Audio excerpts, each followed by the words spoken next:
Thank you very much.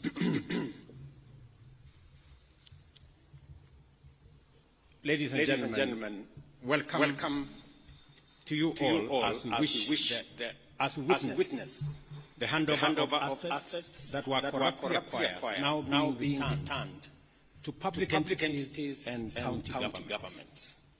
This event marks a significant milestone in our nation's fight against corruption. The efforts made and the progress achieved in promoting good governance are undeniable and highly commendable.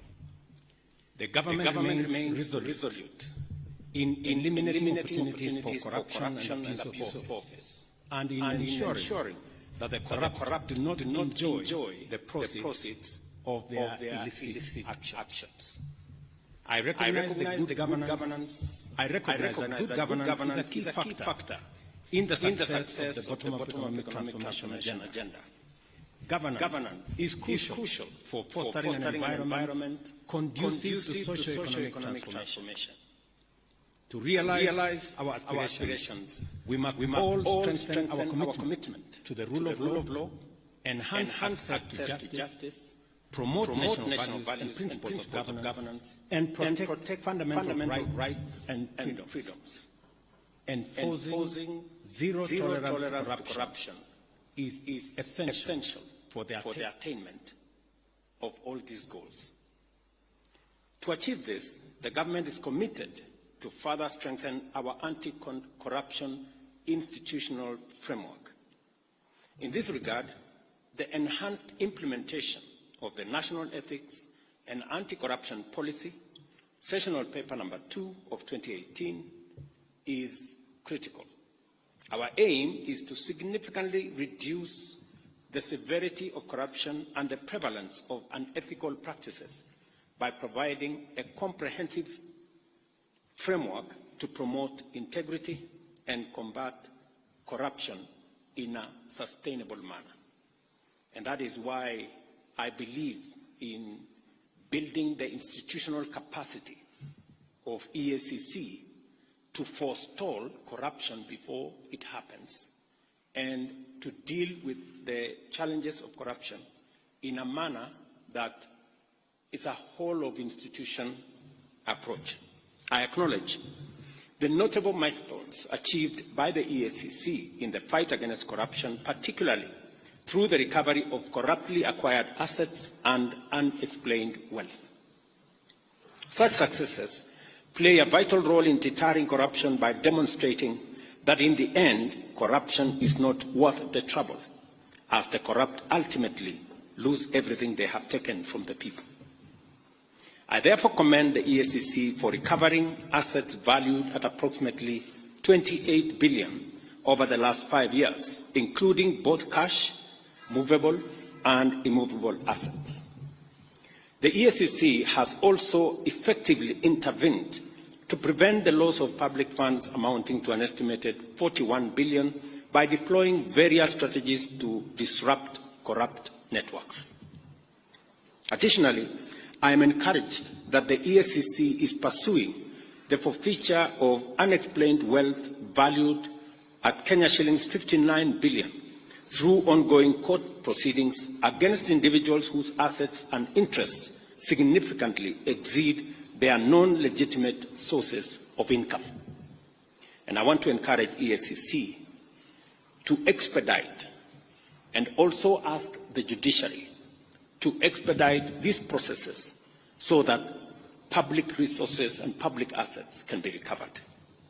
As we witness the handover of public assets recovered by the EACC on behalf of various public institutions, I urge the beneficiaries to establish robust mechanisms to protect these assets and prevent further illegal acquisition. The recovered land is located in various parts of the country, including Nairobi, Kisii, Nakuru, Bungoma, Kakamega, Uasin Gishu, and Kisii counties. I would like to take this opportunity to express my profound gratitude for the ongoing development of affordable housing in Nairobi city's industrial area off Enterprise Road. This development is taking place on land recovered by the EACC, and the beneficiaries will be many Kenyans who deserve economic inclusion.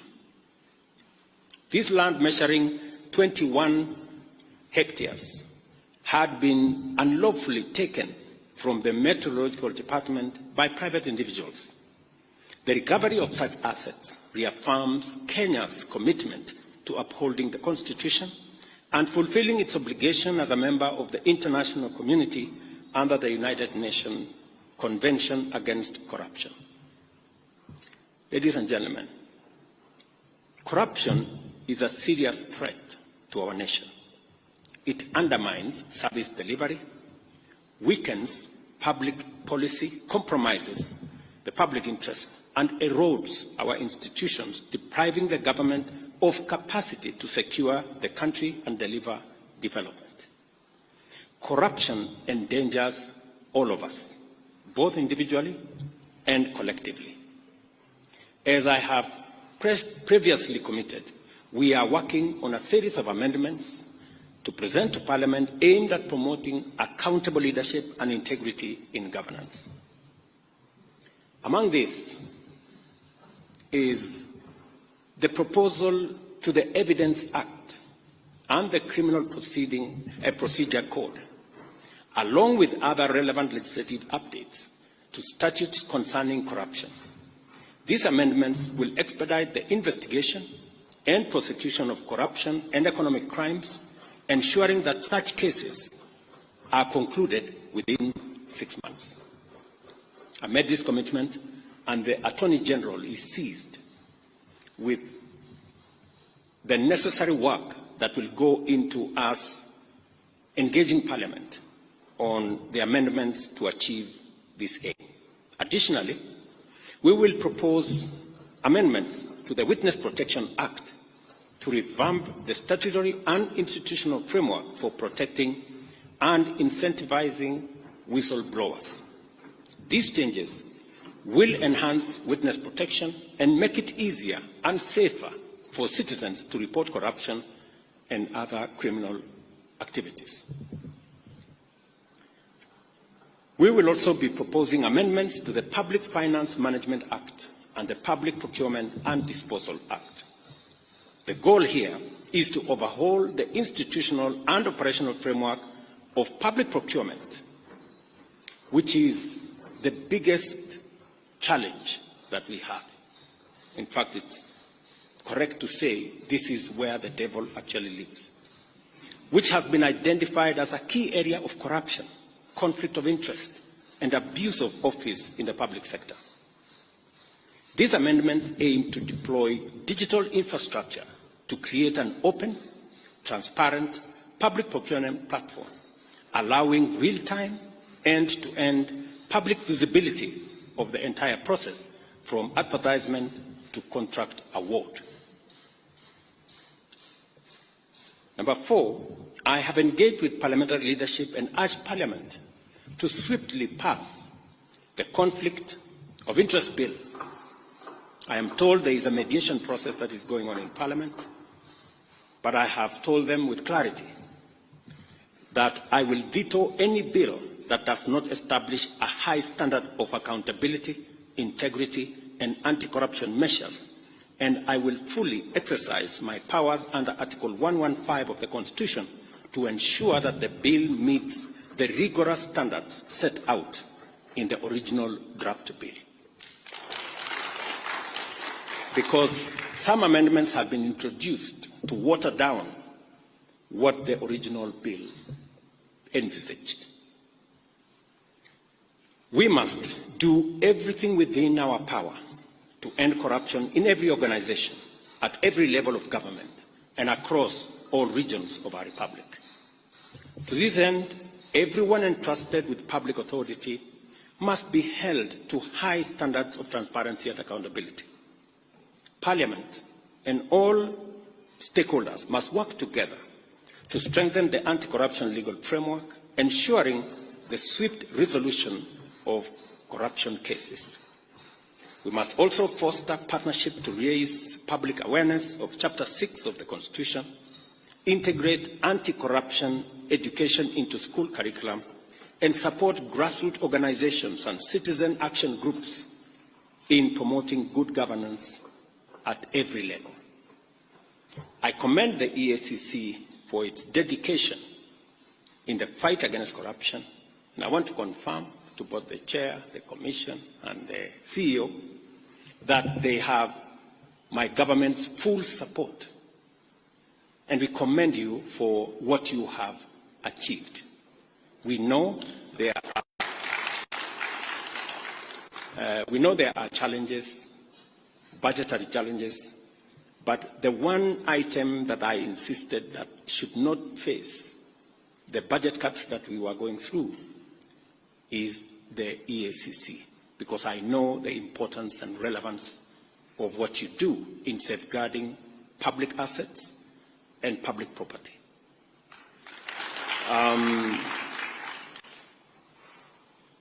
On a positive side, the officers that move from EACC to join other government agencies is actually a testimony that you have some of the best, and that is why others come for them.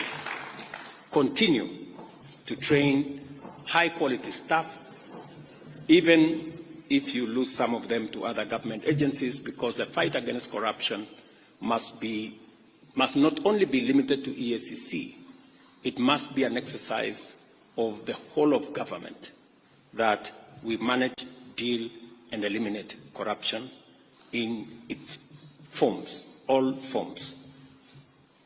Let me also assure you that I have heard what the CEO has said passionately about staff at the EACC and what needs to happen. We will continue to look at the frameworks that exist, the salaries and commission is seized with all these matters, and we must continue to respect the salaries commission, because they help us manage the resources that we have within the exigencies of all the requirements that come from all departments. But taking into account what the CEO has said and what EACC is doing in protecting public property, I think it is an engagement worth having with the Salaries Commission. So we will look at the opportunities available, and as we turn around our economy, and I'm very happy with the progress that we have made, we should be able to make additional resources available for EACC to continue the good job that they are doing. I also want to state categorically that the other measures that we have proposed from the Evidence Act to Witness Protection Act to Public Procurement Act, these are time-bound, and I want to ask the Office of the Attorney General to expedite these pieces of legislation so that we can strengthen our legal framework in the fight against corruption and protect public property. I am a great believer in building these institutions and allowing the institutions to execute their mandate. The chairman here will tell you, who was my pastor before he retired, that I have never called him to tell him anything about what he is supposed to do with the corrupt, because I am a great believer that institutions should deal with their issues and manage the mandate that they have and deal with any matter, anybody, every person in the manner in which the law provides. Because at the bottom of the line is that we are a country of the rule of law, and each and every one of us must subject themselves to the rule of law. Otherwise, if we have different rules for different people, we will end up with the animal farm. And I don't think that is where we want to take our country. And so my ask also of our judiciary is to expedite the corruption cases, and indeed every other matter in court, in a manner that gives the country the opportunity to move forward, to make decisions, to recover what we can recover, and to allow the country to move forward. I know indicated to me the budgetary challenges that they have, and I think it's the case with all our other institutions. And it is a bigger statement as to what we need to do as Kenyans on how to make sure that we use the resources we have in a very prudent manner, and we also find ways and means of ensuring that we have sufficient resources and we account for them. Whatever taxes Kenyans pay, we must account for them so that we can have the opportunity to grow the pie for us to be able to meet all the expenses and all the budgetary allocations that are being requested of us from different institutions. I also wish to say that we should have a whole-of-government approach when we are discussing resources. And we must all be alive to the fact that resources are raised. And so we must all contribute to making sure that we have the requisite resources to be able to meet all the needs and the requirements of all the institutions that support our governance structure and provide the resources for the development of our country. I am very confident that working together between the judiciary, the legislature, and the executive, as we have undertaken, we should be able to move the country pretty fast into the next level. So again, I commend EACC, and I want to assure them that we will continue to undertake necessary reforms to strengthen oversight institutions and improve service delivery to all the people of Kenya. And I'm asking all arms of government to work together in concert to make sure that we not only raise the resources that are necessary for us to run the affairs of our nation, but resources raised must also be protected by all of us, making sure that we account for every tax that is paid for by the people of Kenya, and those who corruptly acquire them are made to pay, and assets and properties and resources recovered in the manner in which EACC have done. So thank you very much. My very best wishes. And again to EACC, congratulations.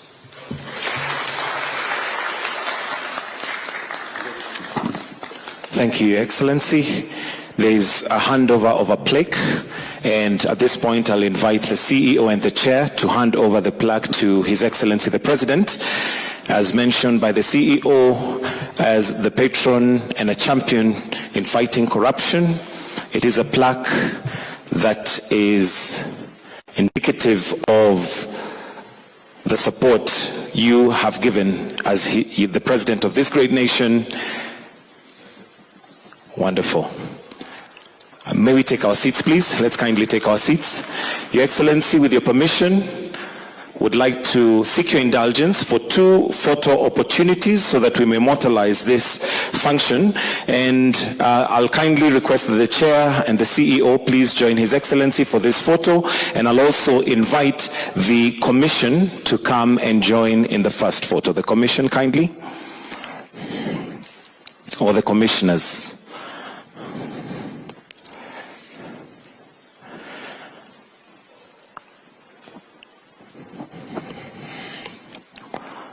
The next photo, we are going to be inviting those that have received some of the assets. We'll call them for this occasion beneficiaries as they hold them in trust.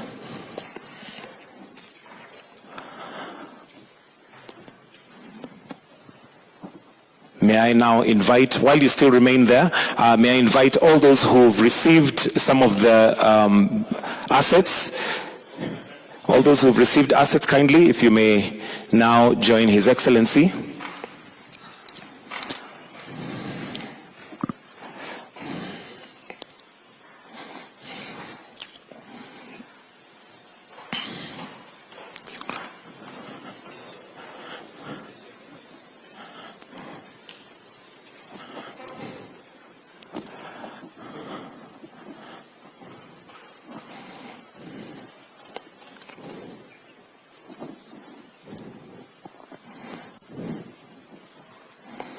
And with that, I'll request that we all retreat except His Excellency, the President, and I'll request that we all be upstanding as we now finish with the national anthem.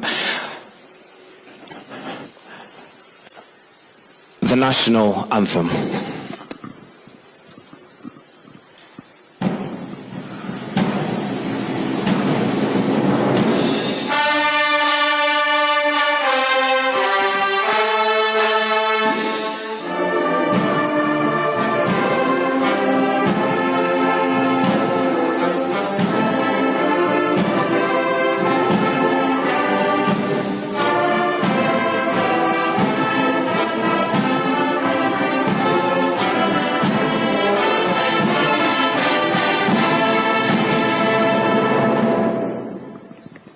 Thank you, Excellency. That brings us to the end of this ceremony. Thank you.